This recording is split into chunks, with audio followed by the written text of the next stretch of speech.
ಸ್ವಪಕ್ಷದ ವಿರುದ್ಧವೇ ಸಿಡಿದೆದ್ದ ಕೈ ಶಾಸಕರು ಅಭಿವೃದ್ಧಿ ಯೋಜನೆಗೆ ಅನುದಾನ ವಿಳಂಬ ಎಂದ ರಾಜೀವ್ ಕಾಗೆ. ಹೀಗೆ ಆದರೆ ನಾನು ರಾಜೀನಾಮೆ ಕೊಡ್ತೇನೆಂದ ಶಾಸಕ.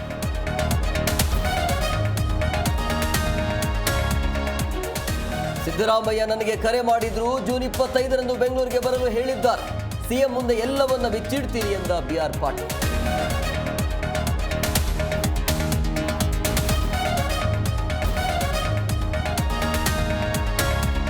ರಾಜ್ಯದ ಎಲ್ಲ ಕ್ಷೇತ್ರಗಳಲ್ಲಿ ಅಭಿವೃದ್ಧಿ ನಡೀತಿದೆ. ಅಭಿವೃದ್ಧಿ ನಡೀತಿಲ್ಲ ಅಂತ ಬಿಜೆಪಿ ಜೆಡಿಎಸ್ ಇಂದ ಬರೀ ಸುಳ್ಳು. ವಿಪಕ್ಷಗಳ ವಿರುದ್ಧ ಸಿದ್ದರಾಮಯ್ಯ ವಾಗ್ದಾಳಿ.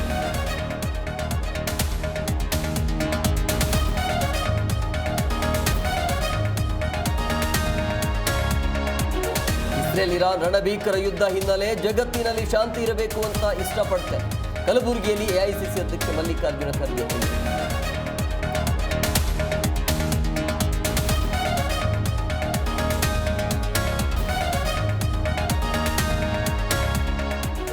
ಕಾಮುಕರಿಂದ ಯುವತಿಯ ಮೇಲೆ ಹಲ್ಲೆ ಪ್ರಕರಣ ಮಾಧ್ಯಮಗಳಲ್ಲಿ ಸುದ್ದಿ ಬಿತ್ತರವಾಗುತ್ತಿದ್ದಂತೆ ಎಫ್ಐಆರ್.